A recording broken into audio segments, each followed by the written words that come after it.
Hello students, आज हम पढ़ेंगे एसी थ्रू कैपेसिटर।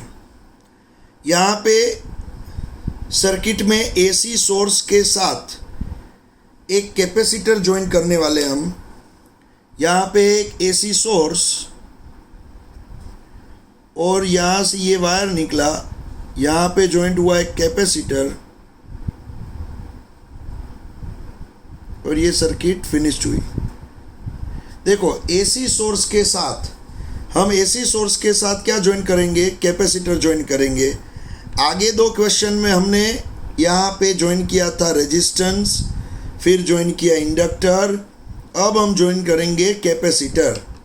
समझ में आ रहा है? तो एसी सोर्स जहाँ से एसी वोल्टेज मिलता है उसके साथ हम ज्वाइन करेंगे एक कैपेसिटर जिसका कैपेसिटेंस होगा C। इसका कैपेसिटेंस C होगा। और ये जो एसी सोर्स है जहाँ से एसी वोल्टेज मिल रहे हैं, वो एसी वोल्टेज का formula E equals to E naught sine omega t है। यहाँ से एसी वोल्टेज मिल रहे हैं, एसी वोल्टेज का फॉर्मूला क्या है? E equals to E naught sine omega T.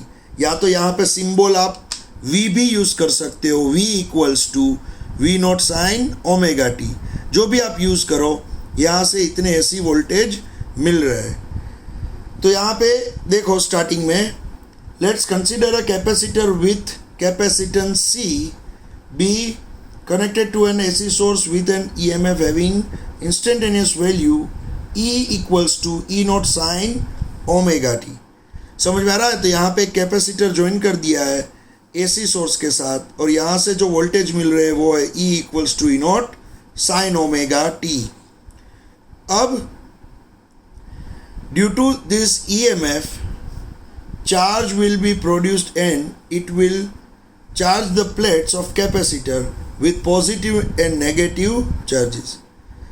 Means यहाँ पे ये जो EMF प्रोड्यूस होगा उसकी वजह से ये कैपेसिटर की जो दोनों प्लेट होगी उसमें एक मान लो पॉजिटिव चार्ज हो गई तो दूसरी प्लेट नेगेटिव चार्ज होगी। तो आपको मालूम ही है, कोई एक प्लेट पॉजिटिव हो दूसरी प्लेट नेगेटिव हो तो दोनों प्लेट के बीच में एक पोटेंशियल डिफरेंस क्रिएट होता है। If potential difference across the plates of capacitor is V, then V equals to Q by C। तो एक चीज़ याद रखना, ये दोनों ही प्लेट के बीच में क्या प्रोड्यूस होगा? दोनों ही प्लेट के बीच में प्रोड्यूस होगा पोटेंशियल डिफरेंस जिसको हम बोलेंगे V। और वो पोटेंशियल डिफरेंस V का फॉर्मूला होता है चार्ज अपॉन कैपेसिटेंस। आपको ये फॉर्मूला याद है जो सेकेंड चैप्टर में हमने सीख लिया था, potential difference between two plates V equals to Q by C। ये Q क्या है? प्लेट पे रहने वाला चार्ज Q। C क्या है? Capacitance C। तो यहाँ पे हम चार्ज इक्वल्स टू CV लिख सकते हैं, Q इक्वल्स टू CV। और ये V को हम यहाँ पे E सिंबोलाइज करेंगे तो हम CV की जगह पे CE भी लिख सकते हैं। समझ में आ रहा है? क्योंकि यहाँ पे E सिंबोलाइज किया है हमने, E equals to E naught voltage को। तो यहाँ पे वोल्टेज V की जगह पे हम E लिखेंगे मान लो, तो Q इक्वल्स टू CE। समझ में आ रहा है? यहाँ पे लिखा है हमने Q इक्वल्स टू CE। अब अगर आपको इंस्टेंटेनियस करंट चाहिए, ये सर्किट में पास होने वाला इंस्टेंटेनियस करंट, तो करंट का फॉर्मूला तो आपके पास है ही बच्चों, I equals to D Q by D T. क्या है? I equals to D Q by D T, जहाँ पे Q की जगह पे हम रख देंगे C को। तो C और E का डिफरेंशिएशन होगा विथ रिस्पेक्ट टू टाइम। क्या होगा बच्चों? C और E का डिफरेंशिएशन होगा विथ रिस्पेक्ट टू टाइम। अब यहाँ पे मैं रख दूंगा वैल्यू E की। यहाँ पे जो आपको E दिख रहा है उसकी मैं वैल्यू रखूँगा, तो आपको यहाँ पे मिलेगा d बाई डी टी, फिर यहाँ पे C और ये E की वैल्यू मैं यहाँ से लूँगा E naught sine omega T, C E naught sine omega T, जिसके अंदर आप देख सकते हो बच्चों C कांस्टेंट है, E नॉट कांस्टेंट है। तो यहाँ पे करंट I का जो फॉर्मूला हम डिराइव कर रहे हैं उसमें C constant, E not constant, तो अब डिफरेंशिएशन होगा विथ रिस्पेक्ट टू टाइम। किसका होगा? साइन ओमेगा टी का होगा, साइन ओमेगा टी का डिफ्रेंशिएशन होगा। अब इसके अंदर फिर से मैं बता दूं, सी कांस्टेंट, ई नॉट कांस्टेंट है, और साइन ओमेगा टी का डिफ्रेंशिएशन जब करोगे तो वो आपको मिलेगा कोस ओमेगा टी, लेकिन अंदर जो कांस्टेंट है ओमेगा वो बाहर हम मल्टीप्लाई भी करेंगे। तो यहाँ पे फॉर्मूला मिला आपको, क्या मिला? फाइनल फॉर्मूला मिला see E naught omega cos omega t, ये फॉर्मूला आपको मिला। अब बच्चों एक चीज़ मुझे बताओ, यहाँ पे सी और ओमेगा दोनों ही ई नॉट के साथ मल्टीप्लाई किए हैं, ई नॉट के साथ। तो मुझे एक चीज़ बताओ, आप यहाँ पे E naught upon 1 upon omega C इस तरह से लिख सकते हो, और यहाँ पे लिख सकते हो कोस ओमेगा टी। समझ में आ रहा है बच्चों? मैंने क्या किया, ये सी और ओमेगा को E naught divide by 1 upon omega C लिख दिया। तो ये फॉर्मूला और ये फॉर्मूला दोनों ही सेम हुए, उसमें कोई चेंज नहीं है। तो अब यहाँ पे मैं यहाँ पे I इक्वल्स टू यहाँ पे ये जो भी दिख रहा है आपको E naught upon 1 upon omega C, ये जो भी दिख रहा है जिसको मैं आई नॉट बोलूँगा, क्या बोलूँगा? आई नॉट। और कोस ओमेगा टी जो आपको दिख रहा है प्लस कोस ओमेगा टी, उसको मैं यहाँ पे लिखूँगा साइन ब्रैकेट में omega T plus pi by 2। आप कोस ओमेगा टी को लिख सकते हो sign omega T plus pi by 2। आपको मालूम होना चाहिए कोस ओमेगा टी को आप क्या लिख सकते हो? Sign omega T plus pi by 2। ये इस तरह से हम लिख सकते हैं। तो यहाँ पे ये करंट, इंस्टेंटेनियस करंट का आपको फॉर्मूला मिल गया, जहाँ पे आई नॉट क्या है बच्चों? आई नॉट है E naught upon 1 upon omega C, ये आई नॉट है, E naught upon 1 upon omega C. यहाँ पे आप देख सकते हो ये आई नॉट। समझ में आ रहा है बच्चों?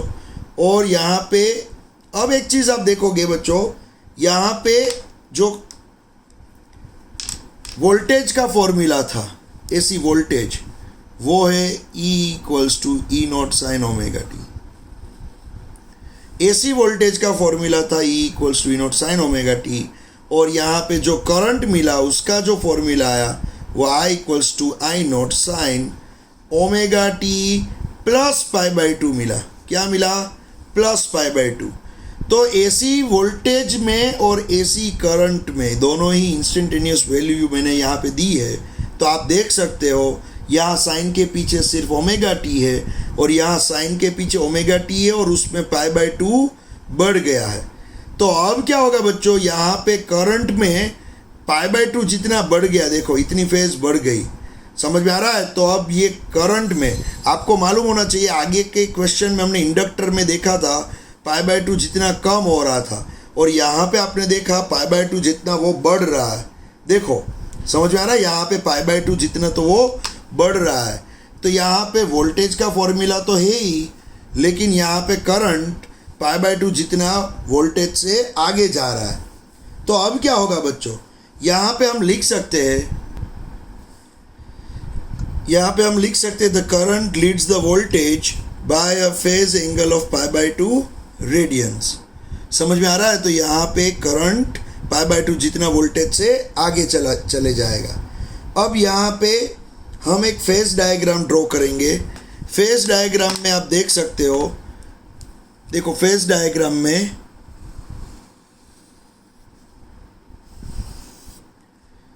यहाँ पे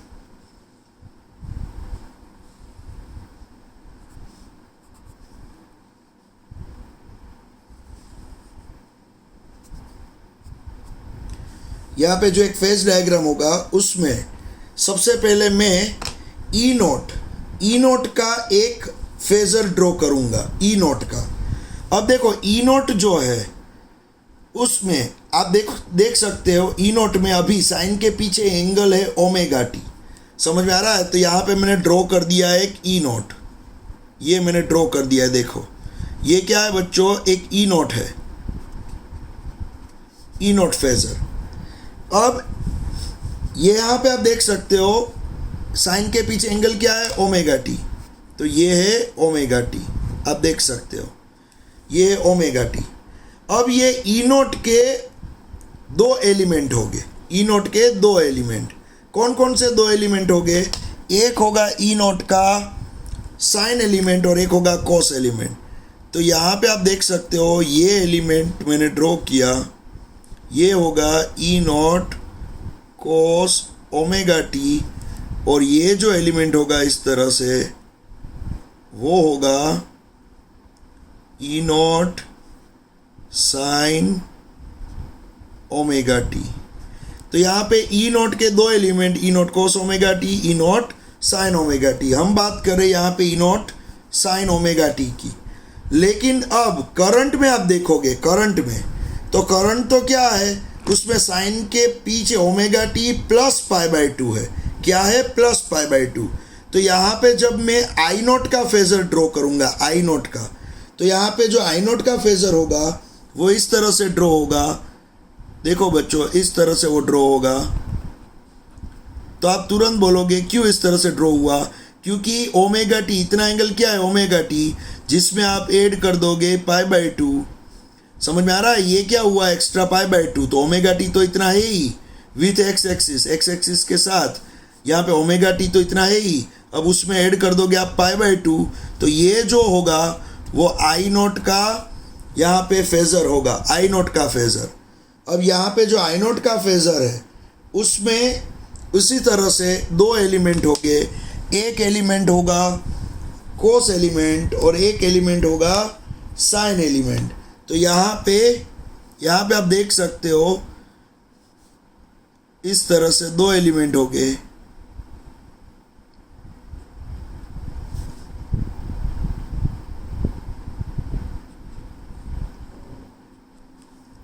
यहाँ पे इस तरह से दो एलिमेंट हो गए,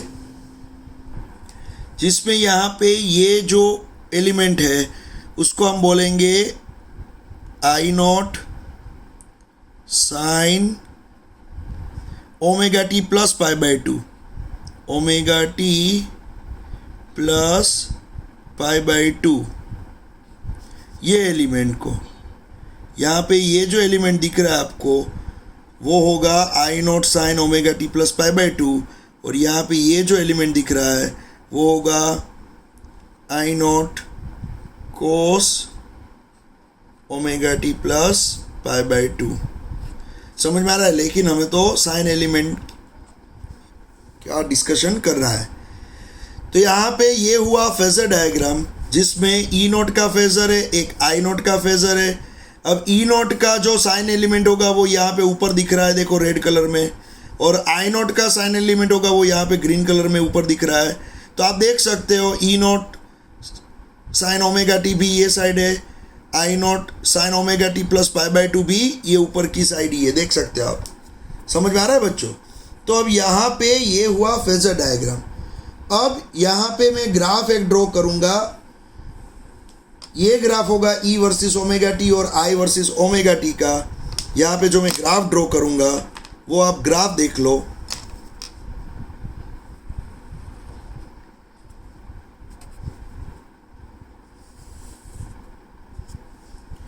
देखो ये जो ग्राफ होगा वो होगा ई वर्सेस ओमेगा टी। अब ई का फॉर्मूला देखो, जिसमें साइन फंक्शन है। क्या है? Sine function. समझ में आ रहा है बच्चों?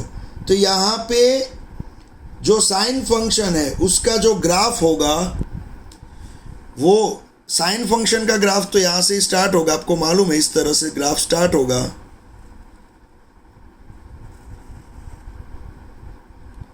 इस तरह से ये जो आपको मिल रहा है वो है ई वर्सेस ओमेगा टी का ग्राफ। ये ब्लैक कलर का जो ग्राफ मिला वो मिला ई वर्सेस ओमेगा टी का ग्राफ। यहाँ पे आप देख सकते हो। और मैंने ये ग्राफ इस तरह से इसलिए चालू किया क्योंकि ये साइन फंक्शन का ग्राफ है, साइन के पीछे क्या है, ओमेगा टी, तो साइन थीटा का ग्राफ होगा वो इस तरह से मिलेगा। अब बात आएगी आई का ग्राफ, आई वर्सेस ओमेगा टी। तो आई में जो यहाँ पे साइन फंक्शन है वो omega T plus pi by to है, तो omega T plus pi by to, ध्यान रखो बच्चों ये क्या है, प्लस पाई बाई टू। आगे इंडक्टर में हमने माइनस पाई बाई टू देखा था। देखो बच्चों अगर आगे के लेक्चर बाकी है तो पहले वो देखना प्लीज़, उसमें बहुत ही अच्छी तरह से आपका फंडामेंटल लेवल क्लियर होगा, तो पहले वो देख लेना, ओके। तो आपको ये तुरंत समझ में आने लगेगा। तो यहाँ पे क्या है, ये करंट का ग्राफ, करंट के ग्राफ में पीछे omega T plus pi by to है, तो प्लस पाई बाई टू है, तो अब ये ग्राफ चालू होगा यहाँ पे इस तरह से, यहाँ पे चालू हुआ, फिर यहाँ पे ज़ीरो हुआ। देखो जहाँ पे वोल्टेज मैक्सिमम होता है वहाँ पे ये करंट ज़ीरो होता है, फिर ये ग्राफ नीचे जाएगा इस तरह से, यहाँ पे मैक्सिमम होगा, यहाँ पे ये जगह पे मैक्सिमम होगा, फिर यहाँ पे फिर से ज़ीरो हो जाएगा, फिर देखो ये इस तरह से ही आगे बढ़ रहा है। देखो समझ में आ रहा है, ये ग्राफ देखो आप एक बार, ये ग्राफ देखोगे तो आपको ये समझ में आ जाएगा बच्चों, इतना समझ में आ जाएगा कि ये जो ग्राफ है वो है आई वर्सेस ओमेगा टी का ग्राफ। ये ग्रीन कलर में जो है वो आई वर्सेस ओमेगा टी है, ब्लैक कलर में जो है वो ई वर्सेस ओमेगा टी है। ये दोनों ही ग्राफ में आप एक चीज़ देखोगे कि ये दोनों ही ग्राफ में जहाँ पे ई का ग्राफ ज़ीरो है वहाँ पे आई मैक्सिमम हुआ, फिर ई का ग्राफ जहाँ पे मैक्सिमम पहुँचा वहाँ पे आई ज़ीरो हो गया। देखो फिर ई का ग्राफ जहाँ पे ज़ीरो आया वहाँ पे आई नीचे की ओर मैक्सिमम हो गया, फिर ई का ग्राफ जहाँ मैक्सिमम हुआ वहाँ पे आई का ग्राफ ज़ीरो हो गया। तो एक चीज़ आप देख सकते हो यहाँ पे दोनों के बीच में ये जो फेज़ डिफरेंस है, ये दोनों ग्राफ में बीच में जो फेज़ डिफरेंस है वो है पाई बाई टू।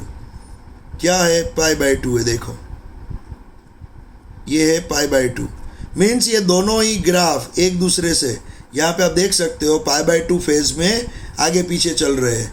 देखो तो यही चीज़ यहाँ पे लीड कौन कर रहा है, देखो लिखा हुआ है the current leads the voltage bye phase angle of pi by to. यहाँ पे करंट में प्लस पाई बाई टू है, करंट लीड कर रहा है, वोल्टेज पीछे है। आगे जो इंडक्टर वाला पड़ा था उसमें करंट पीछे था, वोल्टेज आगे था। समझ में आ रहा है। तो यहाँ पे क्या है, ये ग्राफ में देखो बीच में पाई बाई टू जितना फेज डिफरेंस है, और ये मैंने ग्राफ ड्रॉ किए यहाँ पे। अब यहाँ पे बात होगी कैपेसिटिव रिएक्टेंस की। कैपेसिटिव रिएक्टेंस जैसे आगे हमने इंडक्टिव रिएक्टेंस पढ़ा था, उसी तरह से हम यहाँ पे अब बात करेंगे कैपेसिटिव रिएक्टेंस की। देखो यहाँ पे जो कैपेसिटिव रिएक्टेंस होता है, कैपेसिटिव रिएक्टेंस जैसे आगे हमने इंडक्टिव रिएक्टेंस पढ़ा था उसी तरह से कैपेसिटिव रिएक्टेंस जिसका फॉर्मूला है XC। अब यहाँ पे अकॉर्डिंग टू इक्वेशन 3 यहाँ पे हम नाम दे देंगे बच्चों, ये इक्वेशन 1 है, ये करंट I का इक्वेशन है, उसको मैं इक्वेशन 2 बोलूँगा, ये इक्वेशन 2 है। और यहाँ पे ये जो आपको मिल रहा है वो मान लो मैं इसको नाम दे देता हूँ इक्वेशन 3, ये है इक्वेशन 3। क्या है बच्चों, ये इक्वेशन 3 है। देखो यहाँ पे तो ये इक्वेशन 3 है, वो मैं यहाँ पे I equals to E naught upon 1 upon omega C, ये इक्वेशन मैं यहाँ पे लिख रहा हूँ। देखो बच्चों I equals to E naught upon 1 upon omega C, ये इक्वेशन मैं यहाँ पे लिख रहा हूँ। अब according to Ohm's law, according to Ohm's law आपको मालूम है current I equals to voltage upon क्या होता है, रेजिस्टेंस होता है। क्या होता है according to Ohm's law, current equals to voltage upon resistance. तो देखो ये दोनों ही फॉर्मूला को आप कंपेयर करोगे तो यहाँ भी करंट है, यहाँ भी करंट है, यहाँ ऊपर ई नॉट वोल्टेज है, यहाँ पे ई वोल्टेज मैंने लिखे है। तो ये नीचे वाला जो स्टेप होगा 1 अपॉन ओमेगा सी, ये जो नीचे वाला स्टेप होगा वो एक टाइप का यहाँ पे एक रेजिस्टेंस होगा। मीन्स यहाँ पे जब आप सर्किट में एसी सर्किट में कैपेसिटर ज्वाइन करोगे, देखो ये एक एसी सर्किट है जहाँ से एसी वोल्टेज आ रहा है, उसमें आपने क्या ज्वाइन किया है, कैपेसिटर ज्वाइन किया है। तो एक ऐसा रेजिस्टेंस क्रिएट होगा जो यहाँ पे रेजिस्टेंस जो प्रोड्यूस करेगा उसको हम बोलेंगे यहाँ पे कैपेसिटिव रिएक्टेंस। समझ में आ रहा है? तो यहाँ पे आप ये दोनों फॉर्मूला को इक्वेट करोगे तो यहाँ पे जो रेजिस्टेंस की जगह ले रहा है वो है 1/ωc। तो उसको हम क्या बोलेंगे, यहाँ पे बोलेंगे capacitive reactance XC equals to 1/ωc। ये हो गया कैपेसिटिव रिएक्टेंस। ये कैपेसिटिव रिएक्टेंस का एक फॉर्मूला आपको मिला है, देखो। अब ओमेगा की वैल्यू जैसे ही रखोगे तो कैपेसिटिव रिएक्टेंस के फॉर्मूला चेंज होते रहेंगे। 1/ओमेगा की वैल्यू 2πf रखोगे तो कैपेसिटिव रिएक्टेंस हो जाएगा x इक्वल्स टू 1/2πfc। समझ में आ रहा है बच्चों? और यहाँ पे ओमेगा की वैल्यू आप 2π/t भी लिख सकते हो। क्या लिख सकते हो? 2π/t। तो ये कैपेसिटिव रिएक्टेंस का फॉर्मूला हुआ। अब ये तो ऐसी सर्किट थी और आपको इसका कैपेसिटिव रिएक्टेंस मिला, क्योंकि ऐसी सर्किट में क्या होती है, करंट की फ्रीक्वेंसी, कुछ फ्रीक्वेंसी से करंट आता है तो फ्रीक्वेंसी मिलेगी, ऐसी सर्किट में फ्रीक्वेंसी मिलेगी और कैपेसिटिव रिएक्टेंस भी मिलेगा। लेकिन फॉर डीसी सर्किट,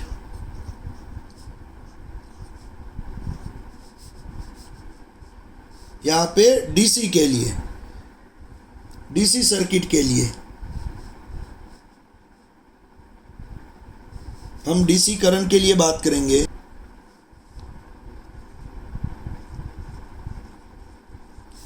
अब डीसी सोर्स में क्या होगा बच्चों, फ्रीक्वेंसी जो है वो तो कांस्टेंट करंट फ्लो होता है। डीसी में तो क्या होता है, देखो ये आपको मालूम है, ये बैटरी, यहाँ पे ये वायर, ये लगा दिया कैपेसिटर और यहाँ पे ये आ गया वायर फिर से।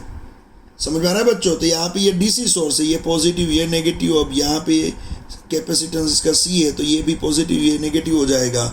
तो ये है बैटरी और ये है कैपेसिटर। तो आपको मालूम ही है डीसी सोर्स, यहाँ पे डीसी सोर्स अगर आप ज्वाइन कर दोगे तो यहाँ पे आपको मिल जाएगा फ्रीक्वेंसी। यहाँ तो कांस्टेंट करंट फ्लो होता है, तो कांस्टेंट करंट फ्लो होता है तो यहाँ पे आप फ्रीक्वेंसी 0 लिख दोगे। तो यहाँ पे एफ हो जाएगा 0। क्या हो जाएगा? एफ हो जाएगा 0।